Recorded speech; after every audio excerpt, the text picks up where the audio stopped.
stories about a humble kitchen table. When I was 26, I decided it was time for me to become a real grown-up, and I decided in order to be a real grown-up, I needed a proper kitchen table. And I didn't want some hard trash find or an op shop find or some, ratty hand-me-down. I had this vision that what I wanted was a mahogany, wooden, antique kitchen table, and I was obsessed. I would scan through eBay every day, looking through antiques and homewares, looking for this ideal table, and I get quite obsessive, and it went on for weeks till I thought I really need to chill and have a break from looking for this ideal table.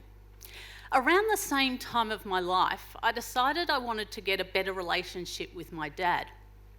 And so I called him up on a Sunday and I said, "Hey Dad, do you want to go out for afternoon tea?" And he was delighted, absolutely delighted. So I picked him up and he said, "I'm so excited. You've invited me out for Father's Day." And I gulped inwardly and thought, I had no idea it was Father's Day. We'll just roll with this. I'm like, yeah, Dad, that's great. So we went to Warburton, which is a beautiful place in Victoria with a lovely river, and walked along to the cafes. And we got to a cafe where we'd have a bit of cake for Father's Day. And when we got in and we sat down, I looked at the table. And both of my hands went on this table. And I'm like, oh my God, this is exactly the type of table I'm looking for. It was beautiful. It was mahogany. It had curved legs. It had corners. It was just exquisite. And Dad sort of nodded and we got on eating our cake. And I thought nothing more. Little did I know that that was the last meal that I was to have with my dad at that table. A month later, he passed away. 3 weeks into grieving, I was doing the traditional form of self-care of continuing with retail therapy. So I was back to obsessively browsing eBay looking for my ideal table. Till I saw a table. And I'm like, gosh, that's a gorgeous table, looking through different pictures. It was mahogany and brown and had beautiful, beautiful legs. And I thought, wow, that's just like, the one I'm looking for. So I put in a bid and I thought nothing more of it. Now, my dad, when he was alive, he was a man that didn't really know how to show love.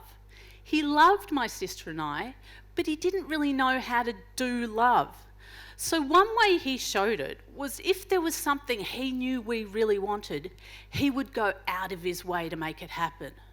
So one Christmas when I was quite little, I was really obsessed with the Myer shop Christmas bear.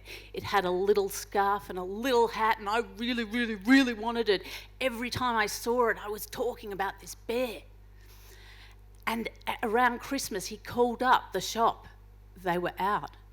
He contacted every single Myers store. They were all out of the Myers Christmas bear. He called up the CEO of Myer and he tracked me down that Myers Christmas bear.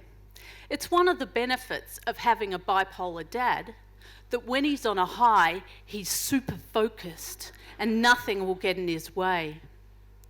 Daddy always had a way of making things happen. Now back to my eBay bid. I won the bid on this table and they sent me the address to go pick it up. And the address said Warburton. And I thought, that's weird. I was there a few months ago with Dad. And I didn't think much else of it. And a week went by. I was waiting for the weekend. And then I got out the Melway, the street directory. If there's any young people here tonight, that's like Google Maps, but in book form.